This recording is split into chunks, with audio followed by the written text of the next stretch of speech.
ஹர்லின் டியோல் செய்த தரமான சம்பவம் உமன்ஸ் ஈகோவை தட்டி எழுப்பின தருணம். டே புல்லட் பாண்டி, நீதானே என்ன ரிட்டையர்ட் அவுட் ஆக்குனன்ட்டு அடிச்ச ஒவ்வொரு பவுண்டரியும் வெறித்தனமா இருந்துச்சு. ஹர்லின் டியோல ஏன் ரிட்டையர்ட் அவுட் ஆக்கினாங்க, அதுக்கு அவங்க கொடுத்த ரிப்ளை என்ன, இதை பத்தி எல்லாம் தான் இந்த வீடியோல நம்ம கிளியர் கட்டா பார்க்க போறோம். சரி வாங்க வீடியோக்குள்ள போயிடலாம். வீடியோக்குள்ள போறதுக்கு முன்னாடி மறக்காம லைக் அண்ட் சப்ஸ்கிரைப் பண்ணிருங்க. WPL ரீசன் நடந்துட்டு இருக்கு, இது உங்க எல்லாத்துக்குமே தெரியும். நம்ம கூட இது ரிலேட்டடா ஒரு ஷார்ட் வீடியோ போட்டிருந்தோம். அதுல கூட நிறைய பேர் WPL பத்தி பேசுங்க ப்ரோ அப்படின்னு சொல்லியிருந்தீங்க. ஸோ உங்க எல்லாத்துக்குமான வீடியோ தான் இந்த வீடியோ. 7வது மேட்ச் ஆனது நவி மும்பைல நடக்கு. UP Warriors versus Delhi Capitals விளையாடுறாங்க. ஸோ யூபி வாரியர்ஸ் தான் பேட்டிங் பண்ற மாதிரி இருக்கு.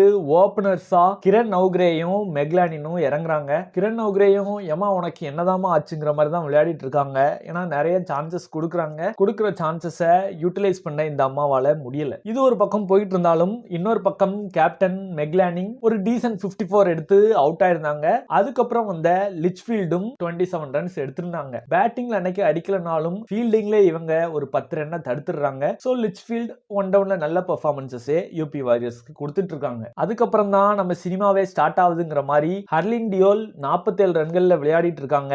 அவங்களுக்கு பார்ட்னரா இருந்தது ஸ்வேதா தான். 130 ஸ்ட்ரைக் ரேட்ல விளையாண்டுட்டு இருந்த ஹர்லின் டியோல் எதிர்பார்த்த அளவுக்கான பெர்ஃபார்மன்ஸஸ் கொடுக்கல அப்படின்ட்டு நம்ம தலைவன் நாயருக்கு ஃபீல் ஆனதுனால அவங்கள ரிட்டையர்ட் அவுட் ஆக சொல்லி வெளியே கூப்பிட்டுருப்பாரு. அதுல ரொம்பவே கஷ்டமா இருந்தது.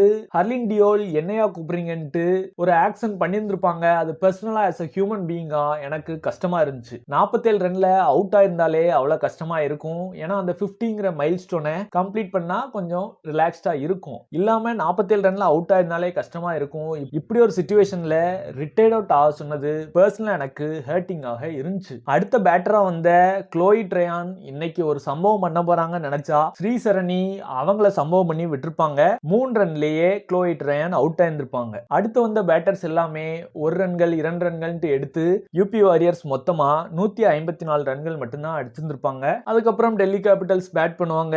இதை சேஸ் பண்ணி முடிச்சிருவாங்க. So end of the day Delhi Capitals win ஆயிட்டாங்க, யூபி வாரியர்ஸ் லூஸ். சோ அந்த டேபிள் பிரஷர் ஆட்டோமேட்டிக்கா வர ஆரம்பிக்கி. ஏன்னா ஆல்ரெடி இந்த மேட்சை சேர்த்து யூபி வாரியர்ஸ் 3 மேட்ச் தோத்துருந்தாங்க. சோ பாட்டம் ஆஃப் த டேபிள்ல இருக்கிறதுனால அந்த பிரஷர் ஆட்டோமேட்டிக்கா வர ஆரம்பிச்சு 4வது மேட்ச் கண்டிப்பா ஜெயிச்சே ஆகணும். 4வது மேட்சும் அடுத்த நாளே இருந்ததுதான் இதுல சரியான சம்பவமாக இருந்துச்சு. ஹர்லின் டியோல ரிட்டையர்ட் அவுட் பண்ணது ஜனவரி 14. அடுத்த மேட்ச் ஜனவரி 15 அதே நவி மும்பைல நடக்குது. மும்பை இந்தியன்ஸ் ஃபர்ஸ்ட் பேட் பண்றாங்க.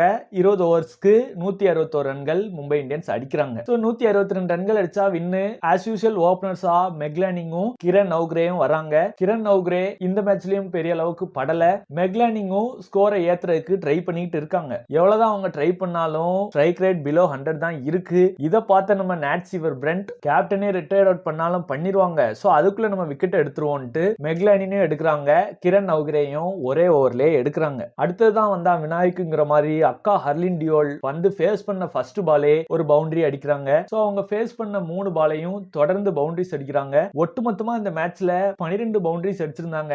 அது எனக்கு தெரிஞ்சு 8 முதல் 10 பவுண்டரி ஆஃப் சைட்லயே வந்திருக்கும். ஸ்ட்ரைக் ரேட்டால தாண்டா என்ன ரிட்டையர்ட் அவுட் ஆக்குன, இன்னைக்கு அடிக்கிறேன்டான்ட்டு 39 பால்ஸ்ல 64 ரன்ஸ் அடிச்சிருந்தாங்க. ஸ்ட்ரைக் ரேட் 164 கிட்ட இருந்துச்சு. இது என்ன பிரமாதம்.